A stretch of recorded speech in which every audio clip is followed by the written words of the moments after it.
葵ちゃん、対戦中の日本機ってわかる？0戦とかでしょ。じゃあこれは0戦。これは0戦。これは0戦。というわけで、日の丸ついてたら全部0戦な人向けに、見分け方を簡単に解説していくで。おう。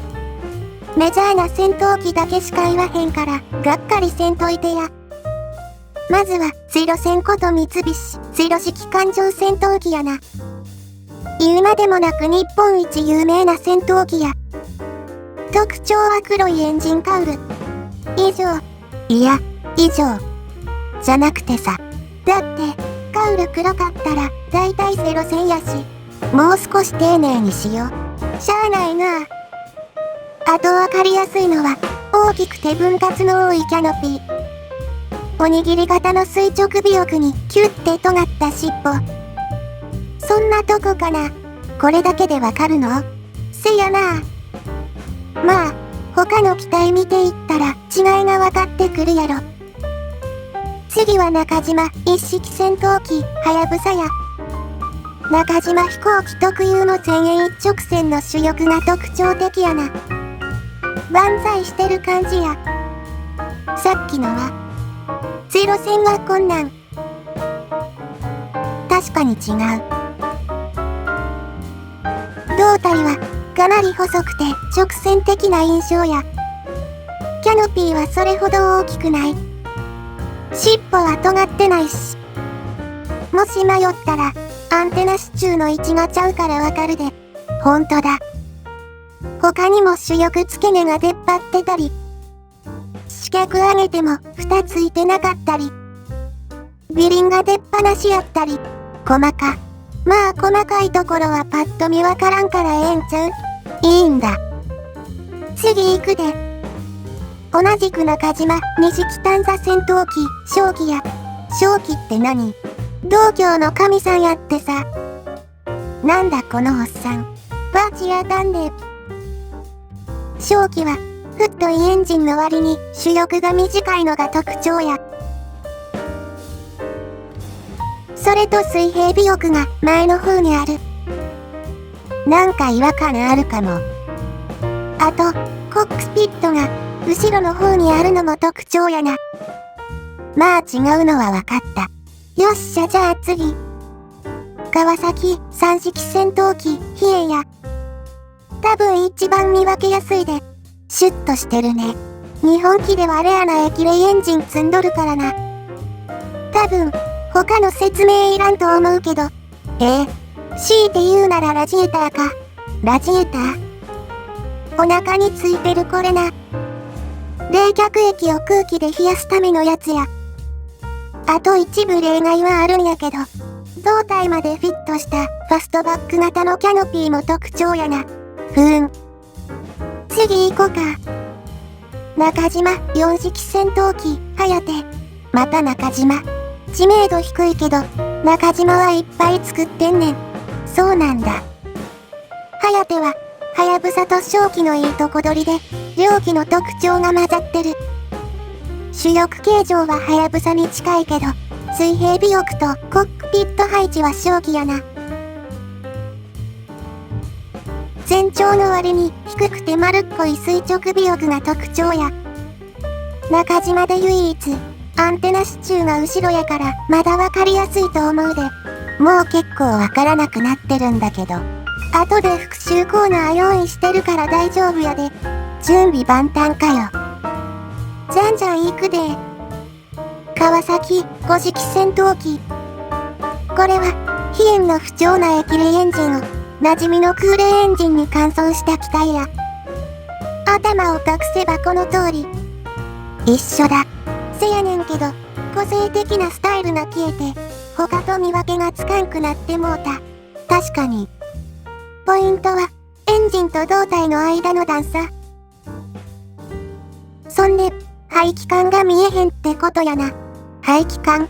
他の機体は、こんな感じでニョキッと出てんねん。けど、排気管が目立たへん型の0戦と比べると、わからへんよな。わかんないね。まあ黒かったら0戦ということで、次行こか。川西、市電。こいつは、水蒸気の強風を陸上用に改造した機体や。主翼が、機体の下じゃなくて中ほどについてるのが特徴やな。上下に、三日月型のインテークが配置されてて目立つ。胴体は、あんまり絞られずに縦長や。さらに、主翼と胴体をつなぐフィレットがでかくて、全体的にのべーっとしてる。のべー。見た目に応じて、性能ものべーっとしてたから、改良型が作られてんけど、それが市電界や。市電界じゃなくて、市電界でもええねんけど市電界やねん。なんか知らんけど、はあ。市電界は、主翼が一般的な低翼配置に変わってるのが一番の違いやな。あとは、垂直尾翼がおにぎり型から丸っこくなってたり、かなり改造されてる。派生型やから見分けられんでもと言いたいとこやけど、ゼロ戦に次いで人気があるからそうもいかへんねんな。なんで人気？運用してたえりすぐりエース部隊とか、かなりロマン要素が強くてな。興味あったら調べてみてや。ちょっと脱線してもうたけど、次で最後にしようか。三菱、ライデンや。もう一目でわかる太さ。正気は、ボン、キュ、やけど、ライデンはキュ、ボン、キュ、やな。そんなライデンやけど、後ろは、同じ三菱のゼロ戦と似てんで。ほんとだ。じゃあ、解説はこんなとこにして、復習しながら見分けてみよか。これは簡単やな。シュッとしてるやつ。せや。三式飛燕やな。飛燕とライデンはキャラ強いから苦労せえへん。お次は、なんだっけこれ。これのポイントはアンテナ支柱の位置やな。前にある。となると、一式はやぶさか二式正気に絞られる。で、どっち？エンジンでかくて主翼短いから正気や。ほーん。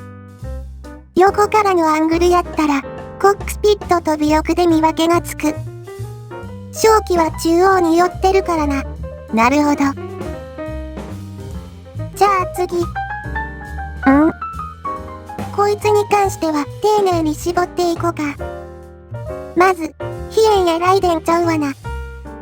アンテナ支柱は後ろにあるから、はやぶさや正気がない。カウルは黒くないからゼロ戦じゃないし、排気管出てるから5式でもない。残るは、4式はやてと試練系っちゅうことになる。そしたら、エンジン正面に注目。三日月型のインテークが上下についてるから試練系。はやてやったらこうなってる。主翼が胴体下についてるから試練界で決まり。長い。まあ、フローチャート的にはこうなるけどな。特徴分かってたら一発やで。インテーク見えなかったら。はやては垂直尾翼が低くて水平尾翼は前よりやし。何より胴体がスリムやろ。確かに。じゃあ最後。さて何でしょう。カウルが黒いってことは。ゼロ戦。ブー残念でした。違うんだ。答えは97式艦上攻撃機。はあ、ごめん。うっかりゼロ戦と見間違えるんよね。他にも、天山とか結構似てるから後部従者がないかも見といてな。意地悪。ごめんて。まあ、これで多少は見分けつくようになったんちゃうか？だといいね。レシプロ機はちょっととっつきにくいかもしれへんけど、キャラの濃い機体がいっぱいあって楽しいで。興味出たら調べてみてや。ほな、またな。ご視聴ありがとうございました。